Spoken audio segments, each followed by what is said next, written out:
Apa yang bisa diceritakan dengan Pak Iya Luhut? banyak hal ya. 25 tahun atau 24 tahun sampai 25 ya. Sejak tahun 2000 ya kita 2000 ya. bertemu. Iya, dia 25 tahun. Sejak Gus Dur jadi presiden. Gus Dur. Iya, artinya gini. Kami ini orang yang setia pada Gus Dur, dipertemukan oleh Gus Dur di kabinet. Jadi Gus Dur jadi presiden, tiba-tiba ngangkat saya sebagai Menhan.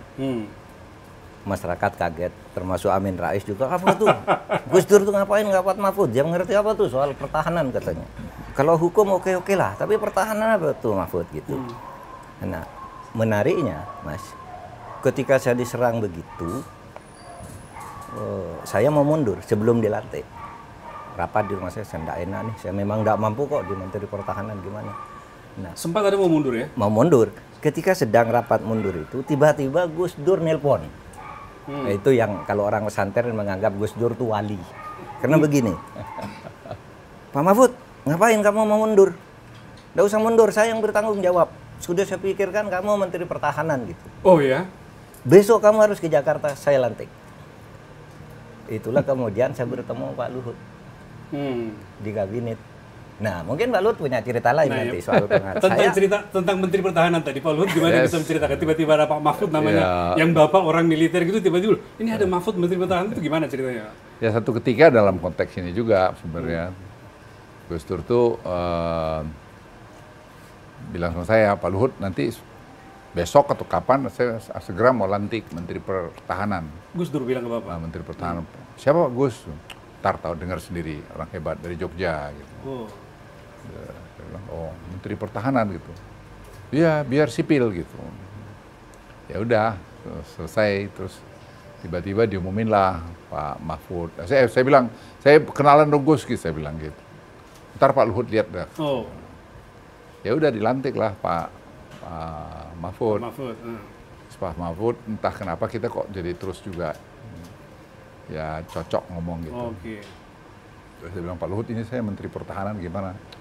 Gak usah khawatir Pak Mahfud, saya bilang tentara itu kalau pemimpinnya sudah dipilih pasti loyal. Jadi kalau Gimana baru cerita lagi itu?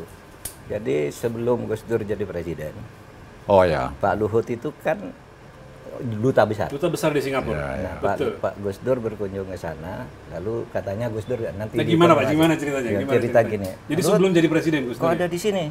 Saya duta besar katanya. Terus kata Gus Dur, udah besok saya mau jadi presiden. Kamu saya jadi angkat jadi menteri itu. Padahal waktu itu Gus Dur belum disebut, belum muncul di wacana. Gitu kan Pak Luhut. Gimana ya, ceritanya? sebenarnya itu bulan puasa. Pengen dengar dari bapak. Bulan puasa. Jadi beliau kunjungan Pak ke sana. Belum bulan puasa. Saya diatur buka puasa sama beliau di Jatinegara ini. Terus ya buka puasa lah, kan beliau kiai besar. Saya dikenalkan oleh Pak Beni Murdani waktu itu. Oh, Pak Beni Murdani. Nah, ya jauh sebelum itulah, berapa tahun Ya, Pak. sebelumnya. Terus kita lagi belum buka puasa. Dia bilang, Pak Luhut nggak usah pergilah jadi duta besar. Dia bahasa Inggris. So, Pak Luhut tuh overqualified jadi dubes. Tetap di sini aja. Nanti sebentar lagi saya jadi presiden. Terus saya bilang, masa Gus, Pak Luhut puasa saya belum batal loh ya. Saya langsung mengkerut aja, saya bilang, wah ini kiai besar. Bilang gini gue tersinggung nih ya. Enggak, bukan gitu Gus, maksud saya. Enggak, Pak Luhut. Ya saya akan jadi presiden. Ya saya kan sopan santun, oh iya Gus, wah syukurlah. Meskipun Pak Luhut dalam hati, ini nggak masuk akal. nggak masuk akal. Ya saya kan rasional aja, gimana anunya bisa jadi presiden gitu. Ya sudah, saya akhirnya pergi juga ke Singapura, kan diperintah dilantik oleh Pak Habibie, saya berangkat ke Singapura. Nah saya berangkat ke Singapura, lantas ada tugas pokok saya harus membawa teman-teman konglomerat yang pergi ke Singapura balik ke Indonesia. Nah, terus saya dengar yang paling menghormati mereka Gus Dur. Nah, saya teleponlah Alwi Shihab. Saya bilang, Pak Alwi, bisa nggak nih, bisa bawa Gus Dur nggak? Nah, saya bikin data diskusi di sini untuk beliau kasih address apa gitu. Bisa Pak Luhut. Tapi kita nggak ada ongkos gitu. Saya bilang, wah, lah yuk nanti saya cariin lah ongkosnya dari mana gitu. Ya cari dapat ongkos lah. datanglah ke Singapura, bicaralah di situ.